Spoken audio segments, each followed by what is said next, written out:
아멘. 오늘 이 말씀으로 능동적 기다림의 삶을 살라, 능동적 기다림의 삶을 살라라는 제목으로 말씀을 나누겠습니다. 사람들은요, 기다림이라는 것을 수동적인 것으로 생각하기 쉽습니다. 이렇게 추운 날 따뜻한 봄이 오기를 기다립니다. 음식점에서 줄을 서고 자기 차례가 올 것을 기다립니다. 이처럼 기다림은 때가 되어서 주어지는 것으로 수동적인 의미가 내포되어 있습니다. 하지만 모든 기다림이 다 수동적이지는 않습니다. 산모는 아이를 잉태하여서 출산하기까지 아이를 기다리면서 육아를 배워갑니다. 개미는 다가올 겨울을 준비하면서 먹을 양식을 준비합니다. 지혜로운 여인은 신랑이 올 것을 기다리면서 기름을 채워둡니다. 이와 같은 기다림은 능동적인 기다림이라고 할 수 있습니다. 다가올 미래의 때를 위해서 현재를 어떻게 살아갈 것인지를 결정하고 선택하는 것이 능동적 기다림의 태도입니다. 이를 비유하자면 버스 정류장에서 버스를 기다리는 사람들과 같다고 할 수 있습니다. 이곳에서 버스를 기다리는 사람들 중 일부는 스마트폰 게임을 하다가 가끔씩 고개를 들어서 내가 탈 버스가 오는지 궁금해합니다. 하지만 어떤 이들은 버스가 오는 방향을 바라보고 노선을 확인하는 등 버스에 대한 생각으로 기다림의 시간을 보냅니다. 똑같은 기다림이지만 전자는 수동적인 기다림이라고 할 수 있고 후자는 능동적인 기다림이라고 할 수 있습니다. 예수님의 재림을 기다리는 우리들은 능동적 기다림의 자세를 취해야 합니다.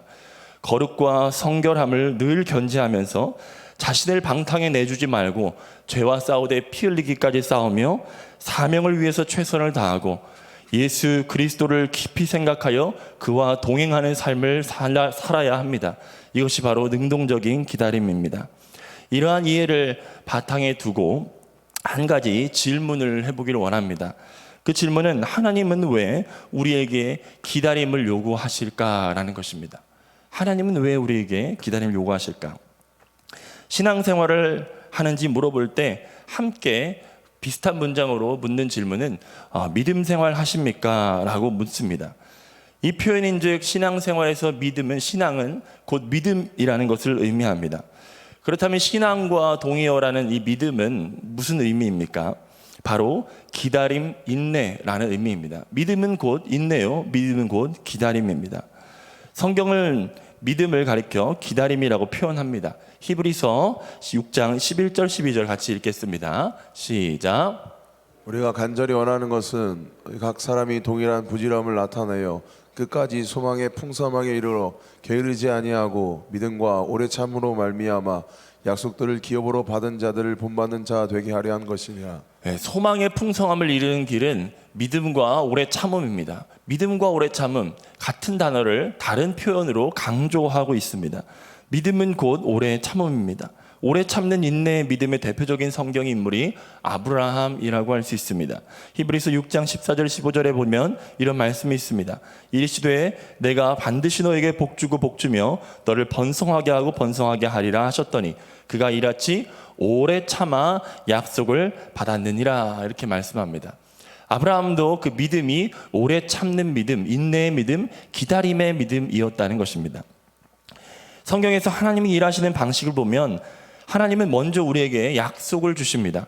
그리고 그것이 성취되기까지 인내의 길을 걷게 하십니다. 그리고 인내의 끝자락에서 주님의 약속은 아름답게 성취됩니다. 이것을 도식화하면은 이렇게 될 것입니다. 하나님께서 우리를 약속하시고 사람들은 그 약속을 붙들고 믿음으로 인내하고 하나님의 약속이 성취된다는 것입니다. 저는 이러한 하나님의 일하심을 보면서 조금은 삐딱한 생각을 해보았습니다.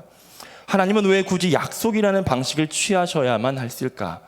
하나님은 왜 사람들의 믿음, 인내, 기다림이라는 것을 요구하실까라는 것입니다. 하나님의 약속은요, 반드시 이루어집니다. 믿으십니까? 하나님의 때에 반드시 이루어질 것입니다. 하나님의 계획하심에 따라 그 결정대로 온전히 이루실 것입니다. 그렇다면 왜 굳이 약속이라는 방식을 취하셔야만 할까? 그냥 바로 성취하시면 될 텐데 왜 굳이 사람들의 인내라는 불필요한 시간을 낭비하는 것일까라는 생각을 해보았습니다. 도식으로 표현하자면 이런 것입니다. 하나님의 약속이 있습니다. 하나님의 약속을 하나님 말씀하신 그 순간에 바로 성취하시면 가장 빠르고 쉬운 길입니다. 그런데 하나님은 왜 사람들의 인내라는, 사람들의 믿음이라는 불필요한 시간을 낭비하는 것일까요? 그것은 하나님의 입장에서는 쉽고 편한 길입니다. 사람들이 당신을 믿을 때까지 기다리실 필요가 없습니다. 하나님의 약속은 빠르고 신속하게 그리고 완전히 성취될 것입니다. 이와 같은 방식이 성경에도 등장합니다. 바로 천지 창조의 장면입니다. 천지를 창조하실 때는 언약의 방식으로 일하지 않으셨습니다. 말씀하시면 그대로 되었습니다. 사람들의 믿음은 필요하지 않았습니다. 그런데 하나님이 사람을 창조하신 이후로 약속이라는 방식을 사용하셨습니다. 그리고 사람은 보란 듯이 그 약속을 어겼고 하나님을 떠났습니다. 사람들의 믿음을 요구하신다는 것은 전능하신 하나님 편에서는 굉장히 손해되는 장사라고 할 수 있습니다. 오늘 본문 말씀에서도 거듭 등장하는 단어가 깨어있으라라는 단어입니다. 예수님은 왜 구태여 깨어있음을 강조하실까요? 이 세상의 타락을 단번에 심판하시고 새 예루살렘을 도래를 통해서 믿지 않는 자들은 영벌로, 믿는 자는 영생으로 심판하시면 될 것을 왜 주님은 깨어있으라 깨어있으라 깨어있으라 반복하면서 입 아프게 얘기하실까요? 어떤 측면에서는 전능하신 하나님께서 인간들에게 너무도 시시콜콜하게 풀어놓는다라는 뉘앙스도 갖게 됩니다. 이것은 하나님께 굉장히 낭비되는 일입니다. 하나님이 이러한 낭비를 하시는 이유가 무엇일까 고민을 하는데 분명한 한 가지의 이유를 발견했습니다. 그것은 바로 하나님이 우리를 사랑하신다는 것입니다. 하나님이 우리를 인격적으로 대우해 주신다는 것입니다.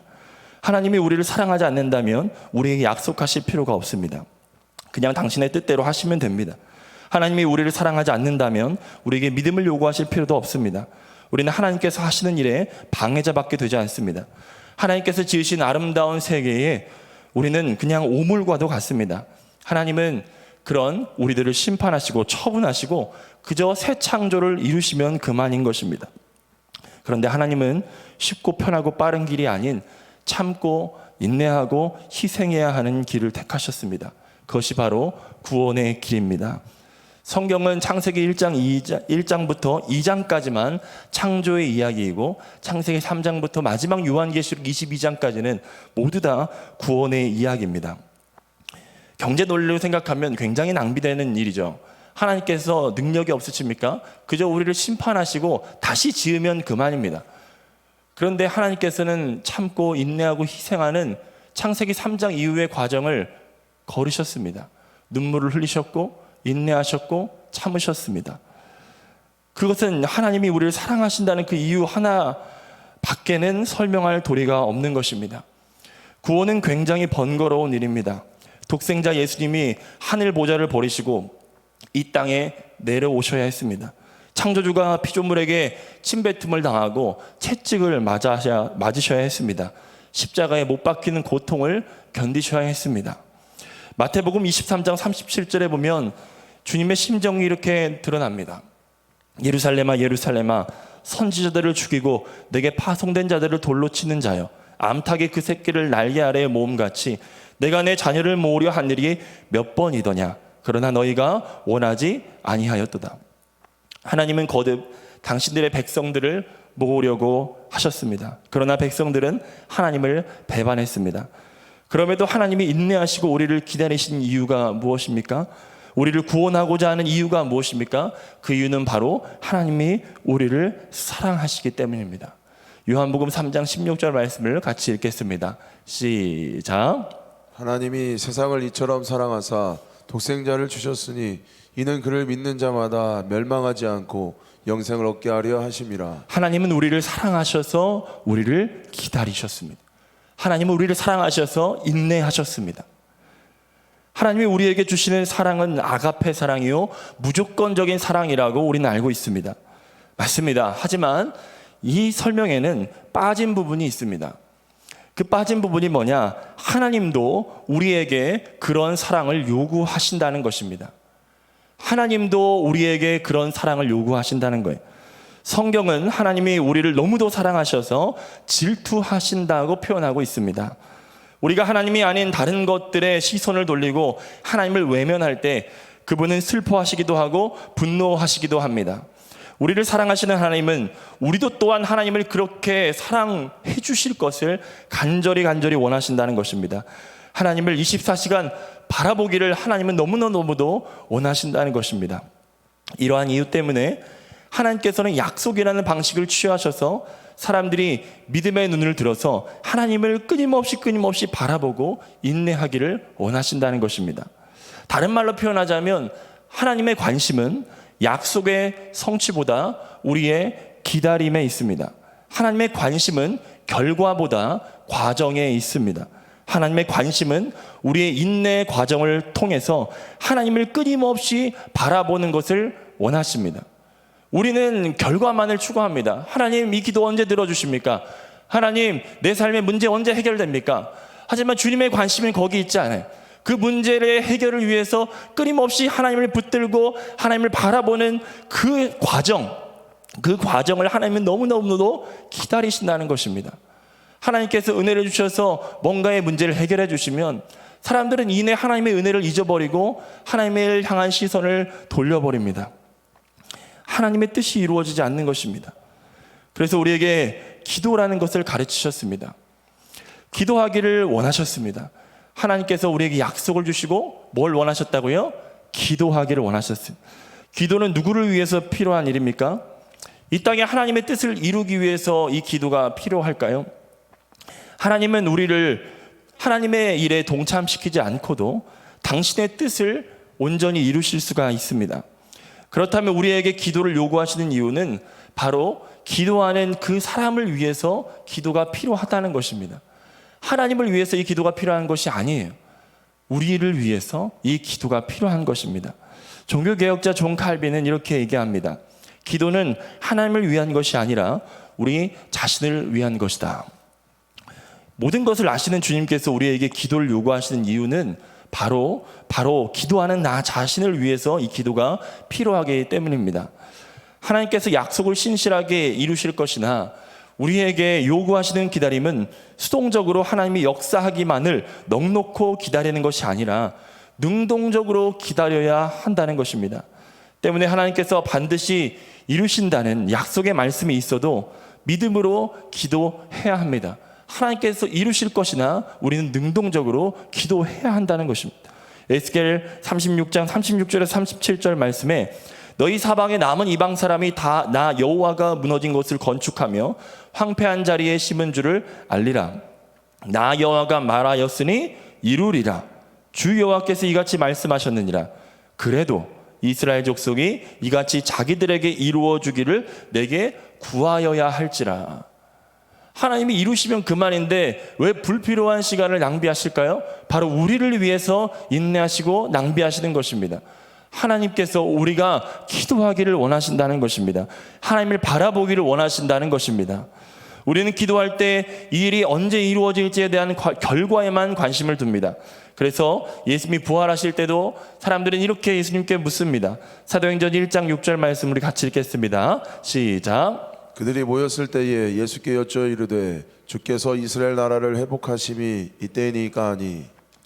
이렇게 물어봤지만 예수님께서는 때와 시기는 아버지의 권한에 있다 라고 말씀하십니다. 천년이 하루 같고 하루가 천년 같다는 하나님의 시간표를 우리가 이해할 수도 없을 뿐더러 우리가 그 때를 안다면 우리는 더 이상 믿음을 귀하게 여기지 않을 것입니다. 깨어있을 필요가 없는 것입니다. 하나님의 학생들이 교실에서 공부하지 않고 난장판으로 놀고 있다고 상상해 보십시오. 선생님이 오시는 때를 망보던 어떤 한 학생이 야, 담임선생님 온다, 담임선생님 떴다 라고 하면 부랴부랴 공부하는 척 하는 것과 그 모습이 같다고 할 수 있습니다.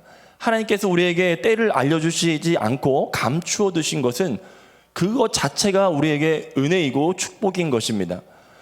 하나님의 때를 우리에게 감추어 주셨기 때문에 우리는 하루하루를 주님을 바라볼 수 있게 된다는 것입니다. 하나님의 때가 언제 이루어질지 여러분 그것보다 그 기다림의 시간 주님을 바라봄으로 능동적 기다림으로 나아가시기를 축복합니다. 그렇다면 기다림의 과정을 보내고 있는 우리가 집중해야 될 것은 분명합니다. 그것은 바로 깨어있는 것입니다. 깨어있는 것. 성경에서 깨어있음의 상태가 무엇인지 알려주는 구절이 있습니다. 마가복음 14장 38절입니다. 우리 같이 읽겠습니다. 시작. 시험에 들지 않게 깨어 있어 기도하라. 마음에는 원이로되 육신이 약하도다. 시험에 들지 않게 깨어서 기도하라. 깨어 있는다는 것을 기도하는 것과 연결시킵니다. 깨어 있는 사람은요, 시험을 이길 수 있습니다. 깨어 있는 사람만이 시험을 이길 수가 있습니다. 시험에 들면 더 이상 하나님을 찾지 않습니다. 더 이상 기다리지 않습니다. 이 시험은 우리를 성숙하게 하는 하나님의 시험이 아니라 마귀의 시험, 즉 유혹을 의미합니다. 이 시험, 유혹의 속성은 하나님을 향하던 우리의 시선을 다른 곳으로 돌리게 만듭니다. 이 유혹은 우리 안의 욕심을 자극해서 옛사람의 본성을 따르도록 이끕니다. 에베소서 4장 22절 말씀을 우리 같이 읽겠습니다. 시작. 너희는 유혹의 욕심을 따라 썩어져가는 구습을 따르는 옛 사람을 벗어버리고 너희는 유혹의 욕심을 따라. 이 욕심은 바로 우리 안에 있는 옛 본성, 옛 자아를 끄집어내어서 하나님께서 원하시는 새 사람의 본성이 아니라 위의 것을 찾는 삶이 아니라 땅의 것을 찾는 삶으로 계속적으로 이끌어가는 것이 이 유혹의 속성이라는 것입니다. 또한 이 시험 유혹은 우리의 마음을 완고하게 만들어서 하나님의 말씀을 듣지 못하게 만든다는 것입니다. 히브리서 3장 12절 13절에 보면 살아계신 하나님에게서 떨어질까 조심할 것이요 오직 오늘이라 일컫는 동안에 매일 피차 권면하여 너희 중에 누구든지 죄의 유혹으로 완고하게 되지 않도록 하라라는 것입니다. 여러분, 시험에 들었는지 어떻게 알 수 있습니까? 이 사람이 하나님의 말씀을 듣는 태도를 보면 알 수 있습니다. 이 사람이 하나님의 말씀에 어떻게 반응하는지를 보면 이 사람이 지금 시험에 들은 상태인지 알 수 있습니다. 시험에 들면 마음이 딱딱하게 굳습니다. 하나님의 말씀이 들려지지 않아요. 예배 가운데 참여해도 그 마음 가운데 하나님의 말씀에 대한 사모함이나 기대감이 전혀 없습니다. 그런 사람에게 필요한 것이 무엇입니까? 바로 기도입니다. 시험에 들지 않게 깨어 기도하라. 기다림의 시간을 보낼 때 우리에게 찾아오는 여러 가지 시험을 이기기 위해서 우리가 집중해야 될 것이 바로 기도입니다. 시험에 들지 않게 깨어 기도하라. 깨어있는 사람은요, 반드시 기도합니다. 기도하지 않고 깨어 있을 수 없어요. 골로새서 4장 2절 말씀을 같이 읽겠습니다. 시작. 기도를 계속하고 기도에 감사함으로 깨어 있으라. 누가복음 21장 36절에도 말씀합니다. 같이 읽습니다. 시작. 이러므로 너희는 장차 올 이 모든 일을 능히 피하고 인자 앞에 서도록 항상 기도하며 깨어 있으라 하시니라. 내가 기도하지 않아도 하나님은 당신의 뜻을 알아서 이루실 것이라는 그릇된 생각을 버리시길 바랍니다. 하나님이 진정 우리에게 원하는 것은 기다림의 시간 그 자체입니다. 믿음을 가지고 끊임없이 주를 바라보는 것을 주님은 너무너무도 원하신다는 것입니다. 과정이 아닌 결과만을 추구하는 사람은 조급하기 바쁩니다. 자신의 열심으로 구하는 것을 얻고자 합니다. 때문에 몇 번 기도하다가 구하여도 소용없다고 느껴지면 하나님을 외면합니다. 그러나 결과가 아닌 과정에 초점을 둔 사람은 매일을 살아가면서 하나님의 뜻을 성취합니다. 하나님을 사랑하기에 매일매일 기도합니다. 기다림의 시간이 얼마나 길지에 대한 관심보다, 기도의 응답이 얼마나 걸릴지에 대한 관심보다 생명의 말씀이 주께 있사오니 내가 어디를 가리이까 하며 날마다 주님을 바라봅니다. 사랑하는 한밭제일 가족 여러분들, 기도에도 응답이 없다고 낭망하십니까? 시험에 빠져 하나님을 원망하고 있지 않습니까?